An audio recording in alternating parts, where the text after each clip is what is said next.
ప్రతి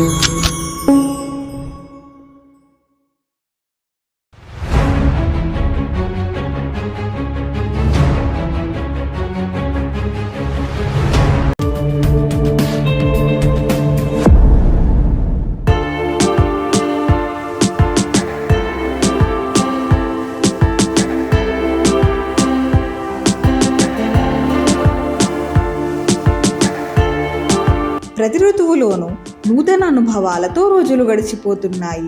5 సోదరులు కలిసి ఒకనాడు వేటకు వెళ్లారు. సింధురాజైన జయద్రథుడు ఆ సమయంలో పాండవుల ఆశ్రమం ప్రక్కగా వెళ్లడం జరిగింది.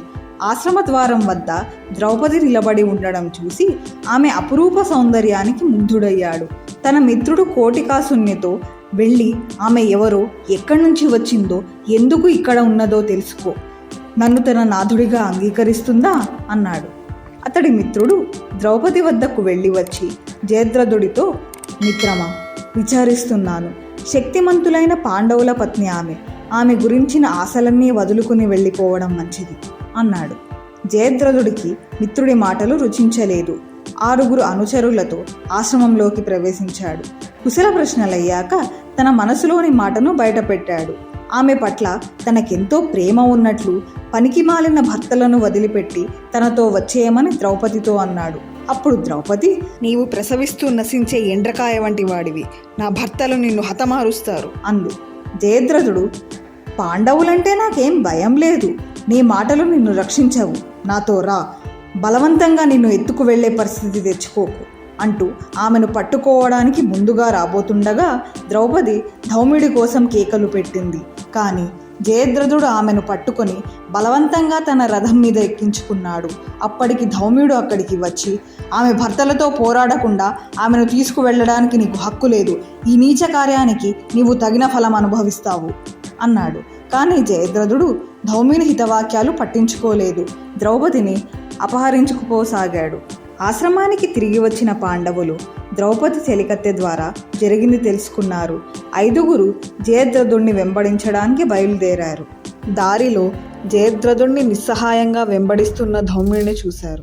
విపరీతమైన కోపంతో పాండవులు జయద్రథుడి పరివారాన్ని ఎదుర్కొన్నారు. వారి బాణవర్షంతో ఆకాశం గాఢాంధకారమైనది. చావు భయంతో జయద్రథుడు రథం దిగి పారిపోసాగాడు.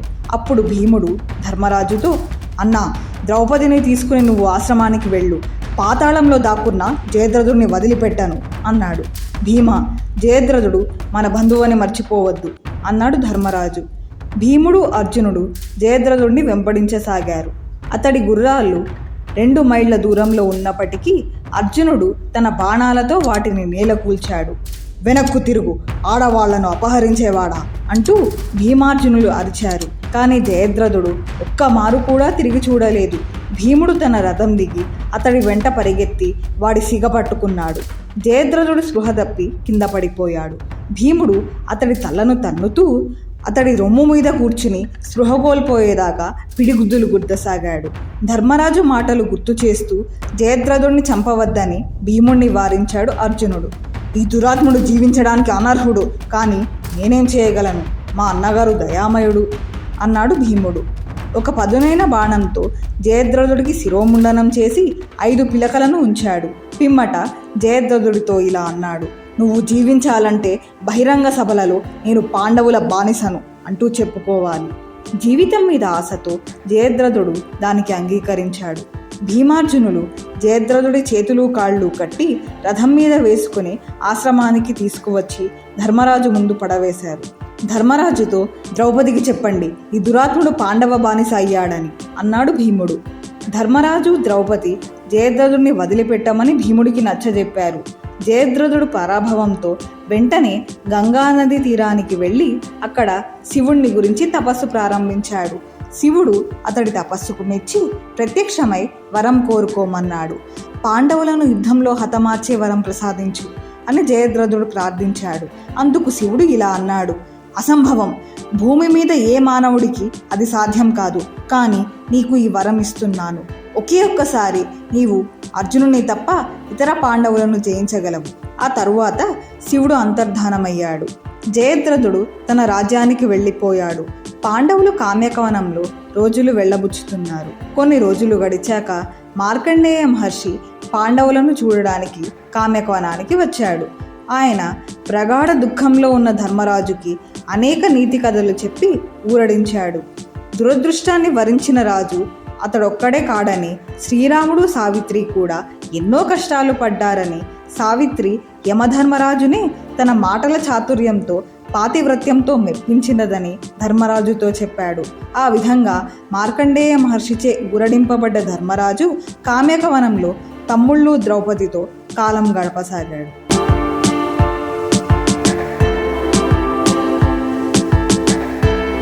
పాండవుల 12 సంవత్సరాల అరణ్యవాసం పూర్తయ్యే సమయంలో పాండవులకు సహాయపడాలని ఇంద్రుడు కర్ణుని కవచకుండలాలు సంపాదించాలనుకున్నాడు. కానీ ఇంద్రుడి పథకం తెలిసిన సూర్యుడు కర్ణుడికి కలలో బ్రాహ్మణ రూపంలో దర్శనమిచ్చి, కుమారా, నేను చెప్పేది సావధానంగా విను. పాండవులకు సహాయపడాలనే ఉద్దేశంతో ఇంద్రుడు నీ వద్దకు బ్రాహ్మణ రూపంలో వచ్చి నీ కవచకుండలాలు అర్థిస్తాడు. కవచకుండలాలు నీ శరీరం నుండి తీసి ఇవ్వకు. వాటిని కోల్పోతే ఆయుష్ తగ్గి నువ్వు చనిపోతావు అన్నాడు. కర్ణుడు అడిగాడు, మీరెవరు? నా యోగక్షేమాల గురించి మీకెందుకంత ఆదుర్దా? ఆ ప్రశ్నకు బ్రాహ్మణుడు, నేను సూర్యుడిని, నీ మంచి కోరే సలహా ఇస్తున్నాను అన్నాడు. అప్పుడు కర్ణుడు ఇలా అన్నాడు, మీ సలహాకు నేనెంతో కృతజ్ఞుణ్ణి. కానీ నేనొక మాట మీతో చెప్పాలి. ప్రతిరోజు నేను మిమ్ము అర్చిస్తాను. అర్చించి దానం కావలసిన వాళ్ల కోసం ఎదురు చూస్తాను. వాళ్ళు అడిగినది ఏదైనా తక్షణం ఇచ్చేస్తాను. ఇది ఎన్నో సంవత్సరాలుగా మీరు చూస్తూనే ఉన్నారు. అడిగినప్పుడు నా ప్రాణాన్ని కూడా ఇవ్వడానికి నేను వెనుకంజ వేయను. కాబట్టి ఇంద్రుడే వచ్చి అర్థిస్తే నా కవచకుండలాలను ఇవ్వడానికి నిరాకరించను. ఆ మాటలకు సూర్యుడు, నీ ప్రతిజ్ఞను ఏదీ భంగపరచలేదు.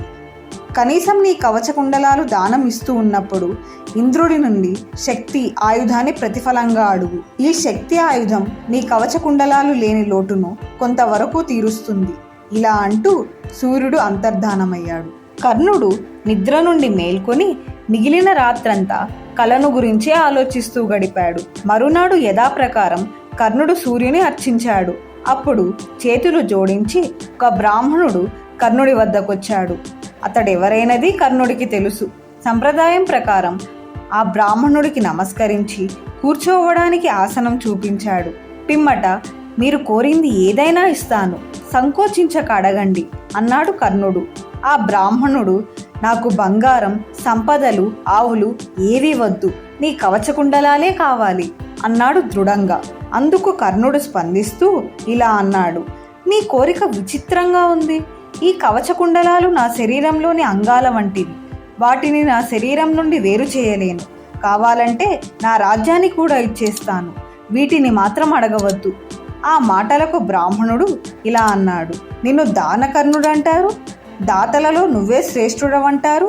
నీ పేరు ప్రతిష్టలు సార్థకం చేసుకోవాలని నీకు ఉంటే కవచకుండలాలు నీ శరీరం నుండి కోసి నాకిచ్చేయి. నువ్వు ఇప్పటి వరకు ఇచ్చిన, ఇక ముందు ఇవ్వబోయే అన్ని దానాల కంటే ఇది గొప్ప దానంగా పరిగణింపబడుతుంది. కర్ణుడు నవ్వుతూ, దేవాదిదేవా, నీవు ఎవరో నాకు తెలుసు. ఇంద్ర, దేవతలకే దేవుడవైన నీకు నిరుపయోగంగా ఒక కానుక ఇవ్వటం సముచితం కాదు. నాకేదైనా వరం ప్రసాదించడం నీకు ధర్మం. నీకు కవచకుండలాలు దానం చేశాక నేను చనిపోవటం నిశ్చయం. నీ కారణంగా నాకు చావు సంభవించినదనే అపవాదు నీకు రాకూడదు. కాబట్టి నా కవచకుండలాలు స్వీకరించి నేను అడిగింది ప్రసాదించు, లేకుంటే వాటిని నీకు ఇవ్వలేను. ఆ మాటలకు ఇంద్రుడు, సూర్యుడు నా రాకను నీకు ముందుగా తెలిపాడని తెలుసు. నా వజ్రాయుధం తప్ప ఏదన్నా కోరుకో, ఇస్తాను అన్నాడు.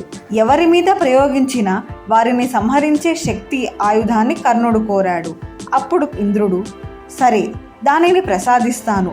ఇది నీవు చంపాలనుకునే ఏకైక శత్రువును సంహరిస్తుంది అన్నాడు. కర్ణుడు, నేను ఒక్క శత్రువునే సంహరించాలనుకుంటున్నాను అన్నాడు. దానికి ఇంద్రుడు, ఆ శత్రువు శ్రీకృష్ణుని రక్షణలో ఉన్నాడు. ఇంకొక మాట జ్ఞాపకం ఉంచుకో, ఈ ఆయుధాన్ని నీకు ప్రాణాపాయం సంభవించే సమయంలో అన్ని అస్త్రాలు నిష్ప్రయోజనం అయినప్పుడు మాత్రమే ప్రయోగించాలి, లేకపోతే అది తిరిగి వచ్చి నిన్నే సంహరిస్తుంది అని అన్నాడు. కవచకుండలాలు శరీరం నుండి ఖండించి ఇచ్చాక కర్ణుడి శరీరంలో గాయపు మచ్చలు పడకుండా ఇంద్రుడు వరం ఇచ్చాడు. అప్పుడు కర్ణుడు తన శరీరంలో భాగాలైన కవచకుండలాలను కోసి ఇంద్రుడికిచ్చాడు. దేవతలు కర్ణుడి మీద ఆకాశం నుండి పువ్వుల వర్షం కురిపించారు. వచ్చిన పని విజయవంతంగా ముగించుకొని ఇంద్రుడు తన లోకానికి వెళ్ళిపోయాడు.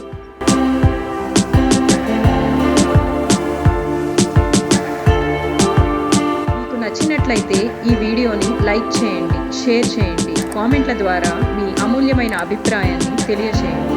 మరిన్ని వీడియోల కోసం మా ఛానల్ని సబ్స్క్రైబ్ చేయండి. నోటిఫికేషన్ కోసం బెల్ ఐకాన్ని క్లిక్ చేయండి.